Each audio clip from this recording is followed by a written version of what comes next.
निकले थे कहाँ जाने के लिए, पहुँचे हैं कहाँ मालूम नहीं, खुद अपने भटकते कदमों को मंजिल का निशान मालूम नहीं। ये है अनिल विज।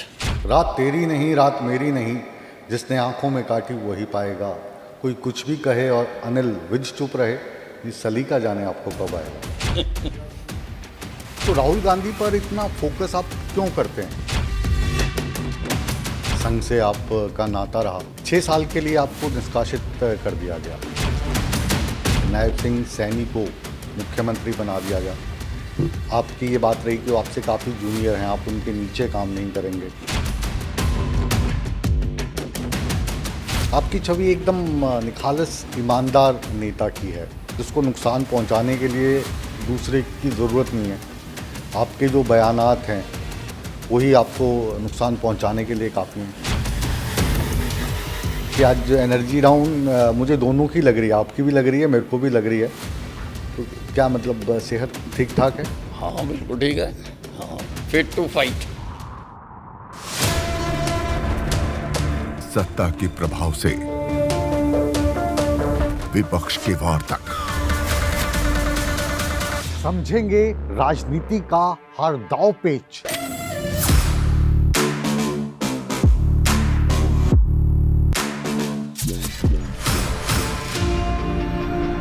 सवालों के रास्ते होगा मुद्दों का हर घेरा पार।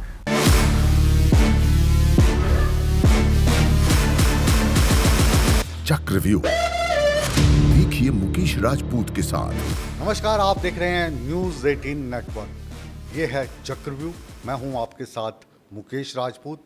और आज इस कार्यक्रम में हमारे साथ जो शख्सियत है वो किसी तारुफ की मोहताज नहीं है, और ख़ास तौर पर चक्रव्यूह शो में एक बार फिर आपका कई साल के बाद चक्रव्यूह के घेरे में बहुत बहुत स्वागत है। अनिल विज साहब कैबिनेट मिनिस्टर हैं, हरियाणा के परिवहन विभाग देखते हैं। कैसी चल रही है हरियाणा की गाड़ी? हरियाणा की गाड़ी बहुत बढ़िया चल रही है, और जब से आदरणीय प्रधानमंत्री नरेंद्र मोदी जी का मार्गदर्शन प्राप्त हुआ है देश को, देश में सारी भाजपा सरकारें बहुत बढ़िया चल रही हैं और आगे बढ़ रही हैं।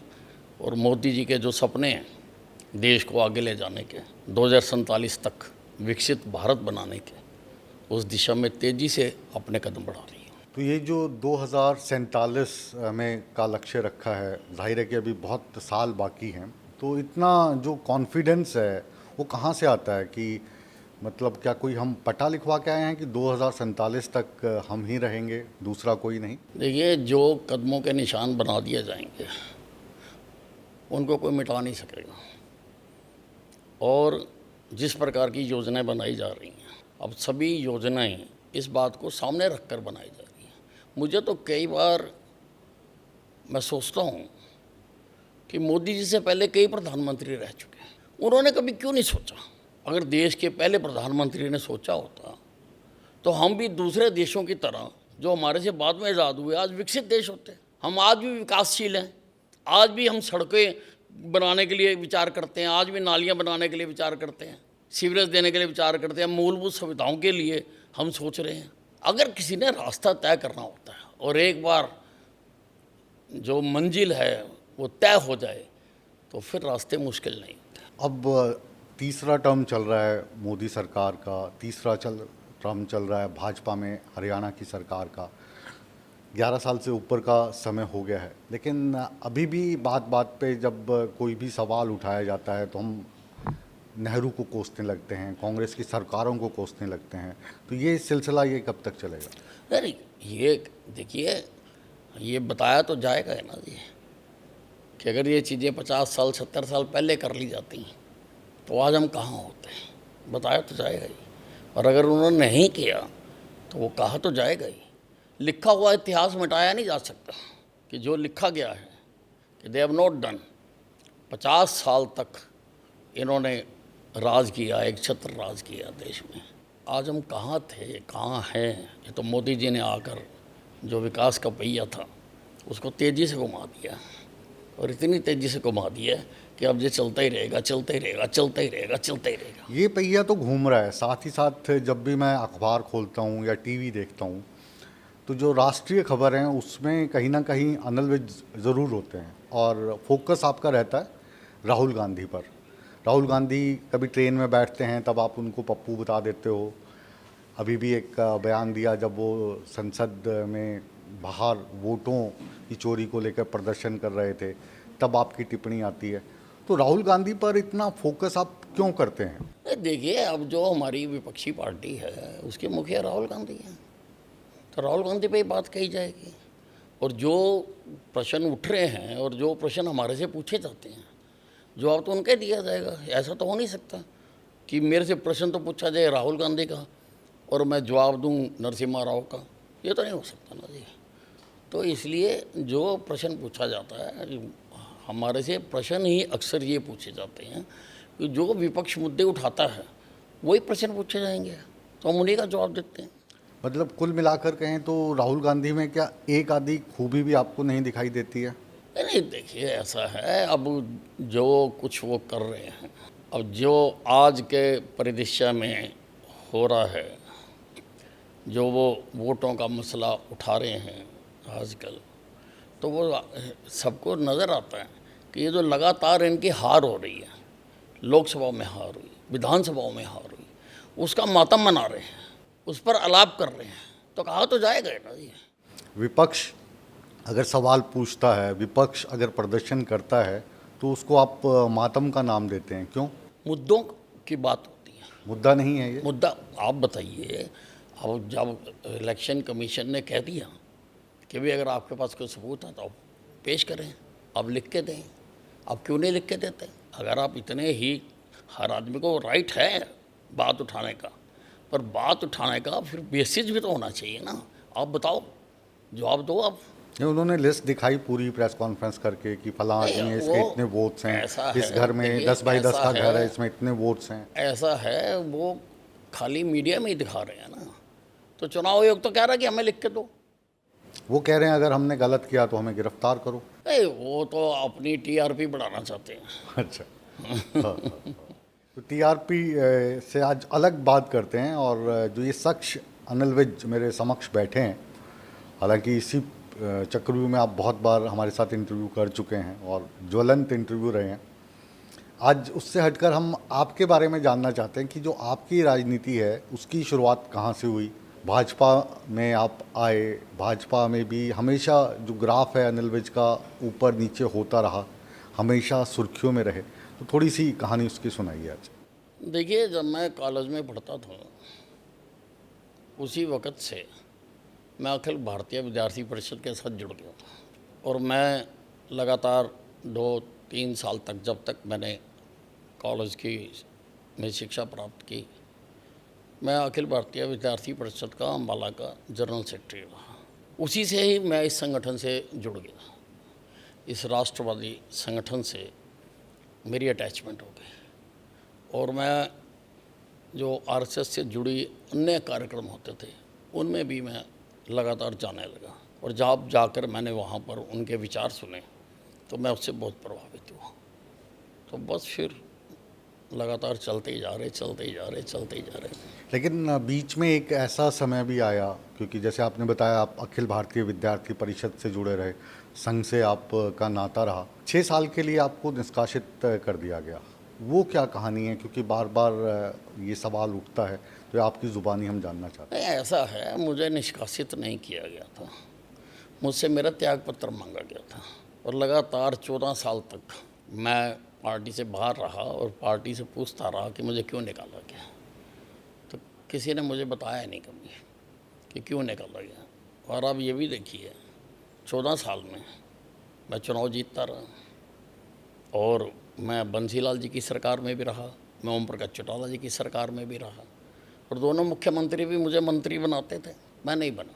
सभी लोग जो हैं वो मुझे अपनी पार्टी में लेना चाहते थे, मैं नहीं गया।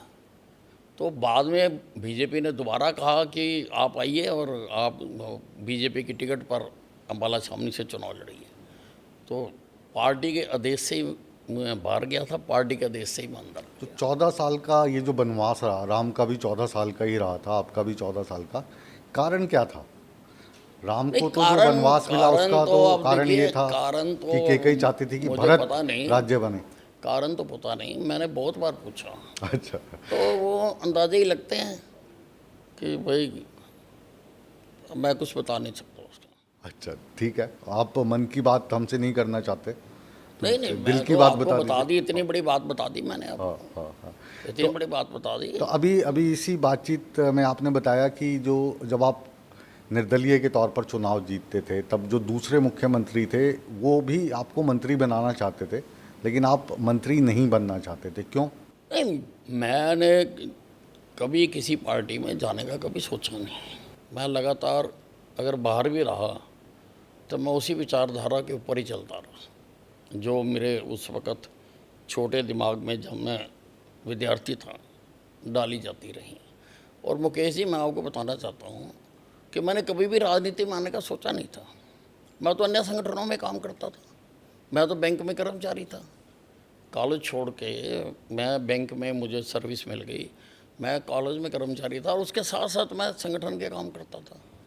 मैं विश्व हिंदू परिषद का अम्बाला का जनरल सेक्रेटरी रहा हूँ, मैं भारतीय विकास परिषद का अम्बाला कैंट का फर्स्ट जनरल सेक्रेटरी रहा हूँ। तो जितने भी हमारे जो आरएसएस से जुड़े हुए संगठन थे, मैं उनमें लगातार काम करता रहा और मैं भाजपा के लिए भी काम करता रहा। इमरजेंसी में भी जब कोई घर से बाहर नहीं निकलता था, मैंने 1 महीना छुट्टी लेके इलेक्शन में काम किया 77 में। और 77 में क्योंकि जिस पार्टी के खिलाफ हम लड़ रहे थे, वो पार्टी जैसे देश में उन्होंने देश को आगे बढ़ाया, मेरे ऊपर बहुत बड़ा प्रहार भी हुआ कांग्रेस पार्टी के कार्यकर्ताओं ने। अब जब 2014 में भाजपा की सरकार बनी, आप मनोहर लाल के बिल्कुल साथ में कंधे से कंधे मिलाकर हमें हमेशा खड़े दिखाई दिए। जब भी सरकार किसी भी तरीके से संकट में आती थी तो क्योंकि आप बयान इतने बढ़िया देते थे कि मीडिया अनिल विज के बयान की तरफ लग जाता था, उस संकट को भूल जाता था। लेकिन धीरे धीरे वो वाली जो फ्रीक्वेंसी है वो भी थोड़ी गड़बड़ाती हुई नज़र आई। मानते हैं इस बात को? नहीं नहीं नहीं, मुझे देखिए, मैं 2009 में भी विधायक रहा और मैं विधायक दल का नेता था ना, वो तब कम हुई और विपक्ष के खिलाफ लगातार मैं लड़ता रहा, सारे सार्वजनिक मुद्दे मैं उठाता रहा और शायद विधानसभा से सबसे ज़्यादा बाहर निकाले जाने वाला विधायक भी हूँ मैं। और सबसे ज़्यादा बार जीतने वाले भी आप ही हैं? जीतने वाला भी भारतीय जनता पार्टी का तो मैं ही हूँ। कितनी बार जीत चुके मैं हैं? 7 बार चुनाव लोगों ने मुझे जिताया है, मैं नहीं जीतता हूँ, लोग जिताते हैं। तो 7 बार अम्बाला सामने की जनता मुझे चुनाव जिता सकती है। तो मैं मुद्दे तो हमेशा उठाता हूँ और मेरी रफ्तार भी वही है कि जिस रफ्तार से मैं चला था, मैं उसी रफ्तार से चलता जा रहा हूँ।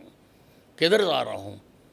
चलता जा रहा हूँ और चलता रहूँगा। आपकी छवि एकदम निखालस ईमानदार नेता की है, ऐसे नेता की है कि जिसको नुकसान पहुंचाने के लिए दूसरे की ज़रूरत नहीं है। आपके जो बयानात हैं वही आपको नुकसान पहुंचाने के लिए काफ़ी हैं। देखिए, अब हमको भी किसी के खिलाफ तो कोई बात करता ही नहीं है।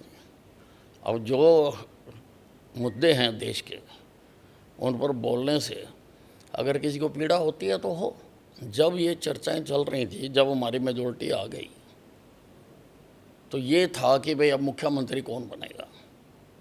लगभग सारे लोग उस वक्त दिल्ली में थे और मैं अपने घर में रहा, क्योंकि मुझे अब ये सिखाया गया है आपने कभी कुछ मांगना नहीं है।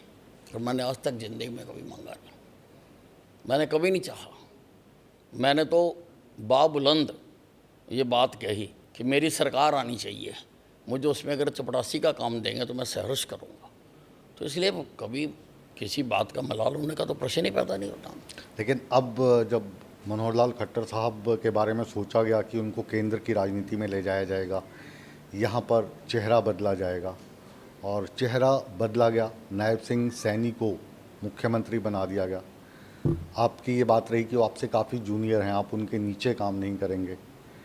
इन बातों में कितनी मैंने सच्चाई ऐसा है? कहीं नहीं कहा, किसी को भी नहीं कहा, कभी भी नहीं कहा कि मैं इसके नीचे काम नहीं करूँगा, तो आज भी तो मैं कर रहा हूँ ना जी। तो ये बात कभी नहीं आई मेरे मन में। तो ये अफवाह हैं लोगों ने फैलाई हैं। नहीं, अब लोग अपने अपने तरीक़ों से कैलकुलेट करते हैं, तो मैं अपने दिमाग का कैलकुलेटर तो किसी को दे नहीं सकता। अब उसे बोलना तो नहीं रोक सकते, अपनी बात ना कहें हम। हमारा प्रजातांत्रिक देश है, यहाँ पर प्रजातांत्रिक मूल्यों की पूजा की जाती है, तो अब वो समय तो नहीं है 1975 वाला, जब इस देश में सबका गला दबा दिया गया था इंदिरा गांधी उस वक़्त की प्रधानमंत्री द्वारा, जब सारों को उठा उठा के जेल में डाल दिया गया था। और मुकेश जी, मैंने तो अपनी आंखों से देखा कि किस प्रकार से अखबार छप के आती थी और उसमें से वाइट जगह होती थी, क्योंकि अखबार छपने से पहले जाके कोई ना कोई अधिकारी सर्वे करता था कि ये खबर छपनी चाहिए ना छपनी चाहिए। जब पेज बन जाता था, मैंने प्रेसों में भी जाके देखा उस वक़्त, और उसमें से वो खबर उठा देते थे, पेज तैयार होता था तो अखबार वाले भी वैसे ही छापते थे, उतना खाली स्पेस छपता था। तो आज तो वो समय नहीं है, तब भी हम चुप नहीं रहे। उस काल में भी जितनी मेरी सीमा थी, इमरजेंसी में भी, क्योंकि मैंने आपको बताया कि आप कितने साल के थे उस वक्त? अगर हम 75 मेरा 53 का 53 डेट ऑफ बर्थ है। सक्रिय तो थे आप? कैलकुलेट कर लो, मैंने तो कभी संघ के कार्यकर्ता के तौर पर सक्रिय थे? मैंने आपको बताया ना कि मैं तो विद्यार्थी परिषद से ही इस संगठन के साथ जुड़ गया था। अब बार बार जो है 1975 की बात हमें क्यों याद करवानी पड़ती है 2025 में, 50 साल के बाद? इसलिए करानी पड़ती है क्योंकि अधिकतर जो जनसंख्या वोटर हैं वो तो उस वक्त पैदा भी नहीं हुए थे। इसलिए करानी पड़ती है कि दोबारा कभी कोई वो जुर्रत ना कर सके। उस बात को प्रजातांत्रिक देश में हमेशा पर्दे पर लिखा हुआ होना चाहिए। It should be writing on the wall कि भाई ये हुआ था और कभी तक कि कोई दोबारा ना करे। अभी आपका एक बयान पढ़ रहा था मैं अखबार में कि मैं सबसे सीनियर विधायक के तौर पे देखा जाऊं, क्योंकि आपने बताया कि 7 बार आप जीते हैं, भाजपा में कोई दूसरा ऐसा नहीं है। तो मैं पूरे प्रदेश का दौरा करूंगा, लेकिन कोई मीटिंग नहीं करूंगा, कोई आदेश नहीं दूंगा, कार्यकर्ताओं से मुलाकात करूंगा। क्यों नहीं करोगे? उसका कारण है कि मीटिंग और जल्द से जुलूस तो पार्टी की योजना से ही होते हैं, परंतु कार्यकर्ताओं से, अपने पुराने मित्रों से जाके मिलने पर तो किसी को कोई एतराज़ भी नहीं होता जी। तो मैंने तो यही कहा, अब मैं इतने लंबे समय से बीजेपी में रहा हूँ। डॉक्टर मंगल सैन जी जिस वक्त प्रधान होते थे और हमारे प्रदेश के, और अगर माना जाए तो मैं किसी हालत में भी ये जो चुनावी राजनीति है उसमें नहीं आना चाहता था, पर उस वक्त डॉक्टर मंगल सैन जी ने बहुत इसके लिए मजबूर किया, और भी नेताओं ने मजबूर किया, संघ ने भी कहा कि नहीं आप नौकरी छोड़ो और चुनाव में आओ। मैंने तो कभी सोचा नहीं था। निकले थे कहाँ जाने के लिए, पहुँचे हैं कहाँ मालूम नहीं, खुद अपने भटकते कदमों को मंजिल का निशान मालूम नहीं। तो मैंने तो कभी चाहा नहीं था कि मैं राजनीति में आऊँ, लेकिन समय का चक्र है, उसके मुताबिक चलना पड़ता है। और मैं अपनी पार्टी के सभी जो नेता थे वो चाहते थे कि अम्बाला में सुषमा स्वराज जी राज्यसभा की सदस्य बन के चली गई थी। अम्बाला में बाई इलेक्शन था, और बाई इलेक्शन जीतना भारतीय जनता पार्टी के लिए बहुत ही प्रेस्टीज का प्रश्न था, क्योंकि उस वक्त ये कहा जाता था कि भारतीय जनता पार्टी अकेले हरियाणा में एक भी सीट नहीं जीत सकती, और शायद हो सकता उससे पहले भी कोई हो कि बाई इलेक्शन में सरकार के खिलाफ जीतने वाला मैं पहला एमएलए हूँ। नहीं तो हमेशा बाई इलेक्शन में जो सरकार के लोग होते हैं वही जीतते हैं। मुझे तो एक वैसे शेर याद आ रहा है कि आपने शुरुआत कर दी। हाँ नहीं, कि रात तेरी नहीं रात मेरी नहीं, रात तेरी नहीं रात मेरी नहीं, जिसने आंखों में काटी वही पाएगा। कोई कुछ भी कहे और अनिल विज चुप रहे, ये सलीका जाने आपको कब आएगा। देखिए, बात तो मैं बोलता हूँ, और जब तक आखिरी सांस है मैं बोलता रहूँगा। अभी आप बहुत बड़ा दरबार लगाते थे आप के अम्बाला, हम कई बार गए, तो इतनी संख्या हमने बड़े बड़े नेताओं की नहीं के घर पर नहीं देखी जितनी भीड़ भाड़ वहाँ पे होती थी। तो वो दरबार लगाना क्यों बंद कर दिया आपने? देखिए, अब जो हमारी सरकार है वो खुद मुख्यमंत्री जी रोज़ लोगों की समस्याएं सुनते हैं, और हर जो जिलों के अधिकारी हैं उनको कहा है कि आप लगाओ, तो वो लगाते हैं। और मैंने तो कभी किसी को बुलाया नहीं अपने घर, मैंने कभी ये नहीं कहा कि आप लोग आते थे जी, लोग आते थे तो मैं उनकी बातें सुनता था और सुन के उनका समाधान भी करता था। अब लगेगा दरबार भविष्य में? नहीं, अब मैं करते हैं, अब मेरा अपना हल्का है, कोई बाहर से भी आ जाता है तो उसकी भी सुनते हैं। अब आपके पास परिवहन है, परिवहन विभाग को हर एक राज्य में सबसे ज़्यादा करप्शन वाला विभाग माना जाता है। अधिकतर राज्यों में ये जो विभाग है घाटे में चलता है। बस हो या दूसरे साधन हो, ट्रक जा रहे हैं यहाँ से, प्राइवेट बसें जा रहे हैं, जम के करप्शन उनमें होती है। मैं कोई केवल मेरे पास एक ही विभाग नहीं है, बिजली विभाग भी मेरे पास ही है, लेबर विभाग भी मेरे पास ही है, और जिस विभाग में अनिल विज आ जाता है उस विभाग को तेज़ी से दौड़ने लगता है।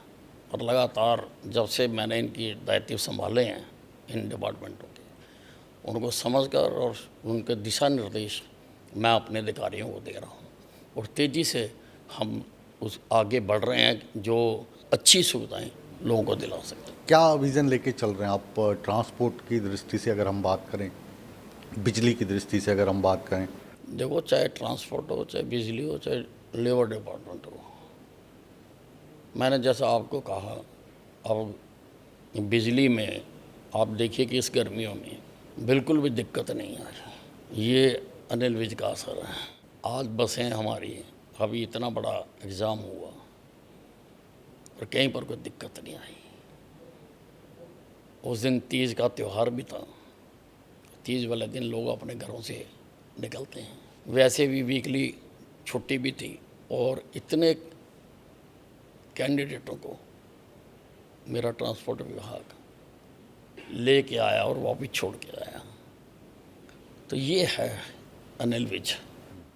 परिवहन की बात करें तो दिल्ली में एक पॉलिसी लागू करने की बात चल रही थी, क्योंकि अब दिल्ली में भी आप ही की सरकार है कि जो 10 साल से पुरानी डीजल की गाड़ियां हैं, 15 साल से पुरानी जो पेट्रोल की गाड़ियां, उनको पेट्रोल नहीं दिया जाएगा। हालांकि ये अवधि बढ़ाकर अब 1 नवंबर कर दी गई है।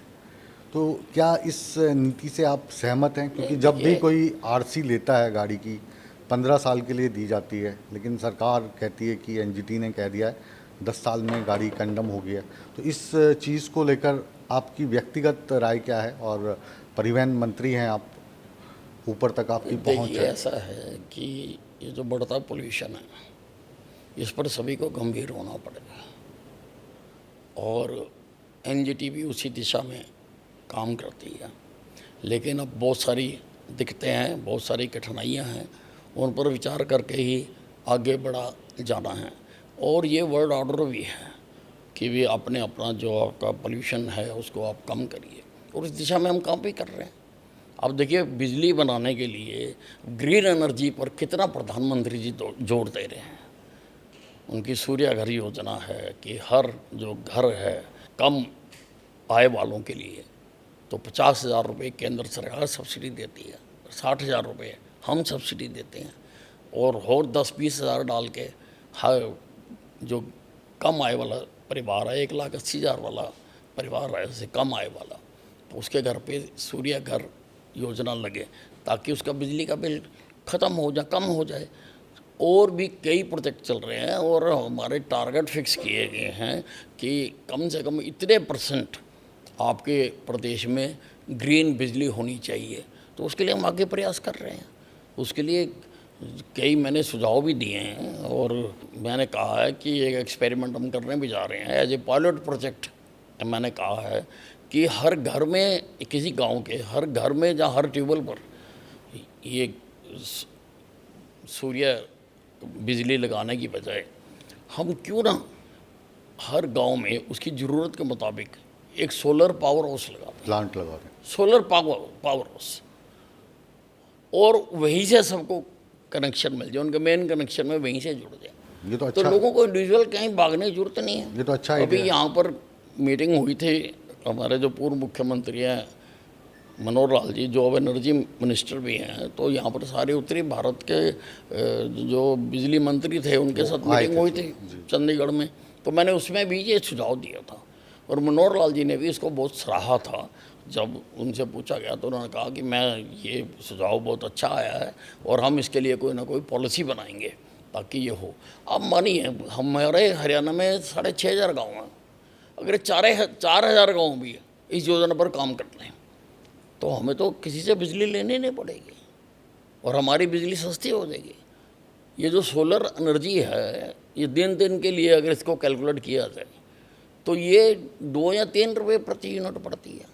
और अगर सारे प्रदेश में यही हो जाए तो हमें फिर महंगी बिजली बाहर से लेने की ज़रूरत क्या है। तो ऐसे कई और सुझाव हैं जो हम कर रहे हैं और उन पर इम्प्लीमेंट कर रहे हैं। मैंने अपने अधिकारियों को कहा है कि आप बड़ी तेज़ी से ये जो सूर्य घर योजना है और कुसुम योजना है कि यानी 10 किलोवाट तक किसानों को ट्यूबवेल लगाने के लिए सोलर पंप की, और मैं लगातार इसकी मीटिंग करता हूँ, लगातार मैं इसकी मॉनिटरिंग करता हूँ। और हम चाहते हैं कि भाई हर जो घर है ज़्यादा से ज़्यादा लोग बाकी भी लगाएं, कोई ज़रूरी नहीं है कि कम आय वाले लगाएं, बाकी भी लगाएं। और सारे सरकारी विभागों पर सोलर पैनल्स लगें, इसके लिए भी हमने कहा है। मैंने अपने डिपार्टमेंट में रोडवेज़ के सारे बस अड्डों पर मैंने कहा भी सोलर पैनल लगाओ। तो हम इस दिशा में काम कर रहे हैं। दिशा ठीक होनी चाहिए, मंजिल तक पहुँचे ही जाता है। फिर जो हरियाणा रोडवेज़ की बस हैं बहुत पॉपुलर है नॉर्थ इंडिया की, तो हम बात करें तो हरियाणा रोडवेज़ का नाम बहुत अच्छे से लिया जाता है। लेकिन सड़क पे हम चलते हैं तो अधिकतर जो रैश ड्राइविंग दिखती है वो हरियाणा रोडवेज़ की बसों की दिखती है। दूसरा, जब यहाँ से मान लीजिए आप दिल्ली जा रहे हैं तो जहाँ पे खाने पीने के लिए आपके ड्राइवर्स कंडक्टर रोकते हैं, वहाँ पे जो वसूला जाता है पैसा सवारी से, क्योंकि सवारी के पास ऑप्शन नहीं है कि दूसरे वो ढाबे में चली जाए, वो काफ़ी ज़्यादा होता है। तो क्या इस दिशा में भी आप कोई काम कर रहे देखिए, हैं? जिस दिन से रेलवेज ट्रांसपोर्ट मंत्री बना है, मेरी एक भी बस किसी ढाबे पर नहीं रुकी है, क्योंकि मैंने बनते सार ये बात कह दी थी। और जहाँ तक खाने की बात है तो हम कोशिश भी कर रहे हैं। मैं चाहता हूँ कि मेरे बस स्टैंडों के ऊपर भी अच्छा खाना मिले, उसके लिए हमने प्रयास भी किया है। हमने प्रपोज़ल भी भेजी हुई है कि भाई टूरिज़्म को दे दो। जब इतने लंबे लंबे रन की आप बसें चलाएंगे तो लोगों ने खाना भी है, लोगों की आवश्यकता भी है, तो क्यों गलत सामान खाएं।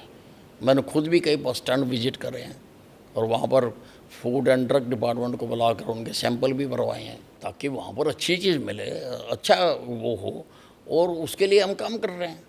और ये भी मैं करा रहा हूँ कि बसों की ट्रैकिंग सिस्टम भी मैं लगवा रहा हूँ कि कौन सी बस कहाँ गई, ये हमारे पास मॉनिटर पर आना चाहिए। और जिस प्रकार से एयरपोर्ट के ऊपर स्क्रीन लगी होती है और वहाँ पे आदमी देखता है कि कब, और ये तो अब तो बहुत छोटी सी चीज़ है, छोटी सी डिवाइस लगती है। हाँ जो भी है, ट्रांसपोर्टर्स ने अपनी छोटी छोटी गाड़ियों में लगा रखी है। मेरा डिपार्टमेंट उसके लिए पूरी तरह तैयारी कर रहा है कि हर बस स्टैंड के ऊपर स्क्रीन भी लगी हो और उसकी ऐप भी हो, ताकि हर आदमी जिसने दिल्ली जाना वो देख ले भी आगे कब कब बस आ रही है। तो ये हम कर रहे हैं। बाकी करने में समय तो लगता है जी, अब एकदम तो चीज़ें उठा के लगाई नहीं जा सकती। अब जो हमारे देश की पूरी दुनिया में जो स्थिति है उसको आप किस तरीके से देखते हो? क्योंकि हालात अब थोड़े से बदल गए हैं। ट्रंप जो हैं वो पहले बहुत अच्छे मित्र हुआ करते थे हमारे प्रधानमंत्री नरेंद्र मोदी जी के, आज भी मित्र हैं। लेकिन जो टैरिफ है वो 50% लगा दिया है। बार बार वो क्रेडिट लेने की कोशिश करते हैं कि जो ऑपरेशन सिंदूर था या भारत पाक के बीच जो तनाव था उसको मैंने रुकवाया। हम बार बार मना कर रहे हैं और इसका असर अब कम से कम 8 लाख युवाओं की नौकरी पर और 8 लाख करोड़ का जो पैसा आता है वहाँ से उस पे पड़ने जा रहा है। सारे विश्व में भारत की छवि को आदरणीय प्रधानमंत्री नरेंद्र मोदी जी ने जिस प्रकार से बनाया है, आज से पहले कभी नहीं हुआ। लगभग 27 देश तो अपने देश का सर्वोच्च अवार्ड सम्मान उनको दे चुके हैं। ये ठीक है, ये राजनीतिक बातें हैं, ये आया करती हैं और जो इसको स्तर पर उनको निपटाया जाएगा और निपटाया जा रहा है। हर चीज़ के बारे में सोचा जा रहा है। ये समय समय पर ऐसी स्थितियाँ आती हैं, कूटनीतिक जो राजनीति है उसके माध्यम से इसको भी हल करने का प्रयास किया जा रहा है। क्योंकि पिछले कई सालों से जो जब से मोदी सरकार आई है, हम और ख़ास तौर पे जब डोनाल्ड ट्रंप वहाँ पे थे तो उसको अपना एक मित्र देश के तौर पर मानते रहे। प्रधानमंत्री जी वहाँ पे प्रचार भी जाते हैं, कहते हैं अब की बार ट्रंप सरकार, नमस्ते इंडिया होता है, गुजरात में बुलाते हैं। उस वक्त जो चीन है वो एक मीडिया के माध्यम से या हमारे जहन में एक दुश्मन देश के तरीके से हम उसको देखते आए हैं। अब चीन दोस्त लगने लगा है। अमेरिका दुश्मन लगने लगा है, तो इससे क्या फ़र्क नहीं, पड़ेगा? ऐसा कहीं भी नहीं हमने कहा कि अमेरिका हमारा दुश्मन है। और सारे जो राष्ट्र हैं उनके साथ हमारे मित्रतापूर्ण संबंध रहे हैं, वो हम हमेशा प्रयास करते हैं। अब देखिए, दिल्ली में G20 हुआ था और सारे देशों के उसमें प्रतिनिधि आए थे, तो उसमें ये तो नहीं हमने कहा भी इस देश का आएगा तो इस देश का नहीं आएगा। तो सभी देशों के साथ हमारे संबंध अच्छे हों, ऐसा प्रयास लगातार किया जा रहा है। और विदेश नीति भारतीय जनता पार्टी की जो रही है वो आज तक के सारे समय से बेहतर रही है। और बाहरले देशों में भी आज हिंदुस्तानियों को जिस आदर मान और सम्मान के साथ देखा जाता है वो आज से पहले नहीं देखा जाता था। अमेरिका में जाकर पाकिस्तान का सेना अध्यक्ष कहते हैं कि मेरे पास परमाणु हथियार हैं और आधी दुनिया को मैं साफ कर दूंगा। हमारे जो सेना अध्यक्ष हैं वो कहते हैं कि हमारा कभी भी युद्ध हो सकता है। ऐसी स्थिति में फिर विकास की कल्पना करना या परिकल्पना करना ही मुश्किल हो जाता है। व्यापार बंद हो जाता है, स्टॉक मार्केट क्रैश हो जाती है, बेरोज़गारी बढ़ने लगती है, महंगाई दर बढ़ रही है। ये पाकिस्तान की गिद्दड़ भभकियों से ना हम कभी डरे हैं और ना हम कभी डरेंगे। हमारा जो विकास का काम है वो चलता रहेगा और हम उसके ऊपर कंसंट्रेट करते रहेंगे। और उसके साथ साथ किसी को भी इस बात की इजाज़त नहीं देंगे कि वो हमारे देश के साथ कोई खिलवाड़ कर सके। तो बयानबाजी करते हैं, वो अपनी जो जनता है जो बिल्कुल उखड़ चुकी है, पाकिस्तान की जनता जो वहाँ से टूटना चाहती है, वो उसको उनको शांत करने के लिए इस प्रकार के बयान देते हैं। पाकिस्तान में आज जितना अनरेस्ट है हर तरफ, वो आज से पहले कभी नहीं था। पाकिस्तान की जो आर्थिक स्थिति है आज जो बिगड़ी हुई है वो आज से पहले कभी नहीं थी। पाकिस्तान के लोगों के पास जो सुख सुविधाएं आज होनी चाहिए उससे बहुत नीचे हैं। तो उस स्थिति को शांत करने के लिए कि ये लोग और चीज़ें ना उठाएं, लोग रोटी पानी की मांग ना उठाएं, लोग सड़कों की बात ना उठाएं, लोग बिजली की बात ना उठाएं, तो उनको वो माहौल बना के रखते हैं।